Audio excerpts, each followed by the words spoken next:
Here are the main things that happen during a full mystical experience of Spirit, Godhead, or the One. You experience a heavenly ecstasy too wonderful to describe, way beyond any physical pleasure imaginable. You know that everything is one, that Spirit is oneness. In Spirit, all spaces and times are eternally present and in the now. Therefore, distinct times and spaces only have a relative rather than absolute existence. Only the one Spirit is absolute. You know that all spaces and times exist in the One. You know that this One is in an eternal state of cosmic perfection and order. You feel no desire while you're in the state of mystical union because, like Spirit, you know that you have everything. The oneness of Spirit is always perfectly complete in itself, so there's nothing to desire. You know that you are one with Spirit. You know that there is no absolute distinction between your soul and the One. The soul and the One are eternally one and in harmony. Any absolute distinction between them is illusory. You feel at one with all knowledge, as all knowledge is in Spirit.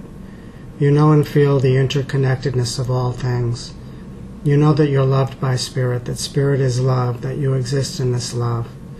You know that your soul is eventually destined to become conscious of this love, not only during a transient mystical experience, but eternally.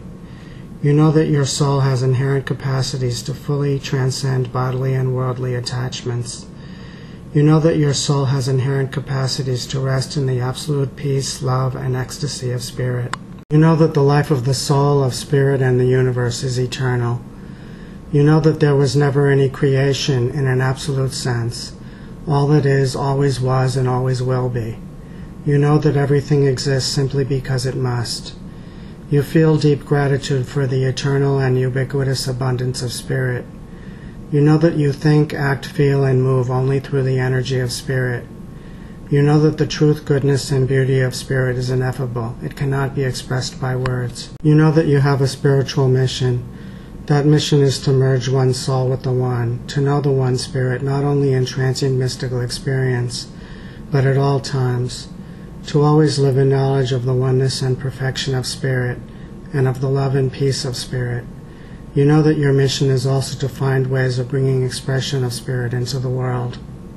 You know yourself as Spirit and as a spark of the Divine One, a spark that can grow and expand into a brighter and brighter light, as excessive attachments to the world are progressively overcome, and as your love of Spirit grows.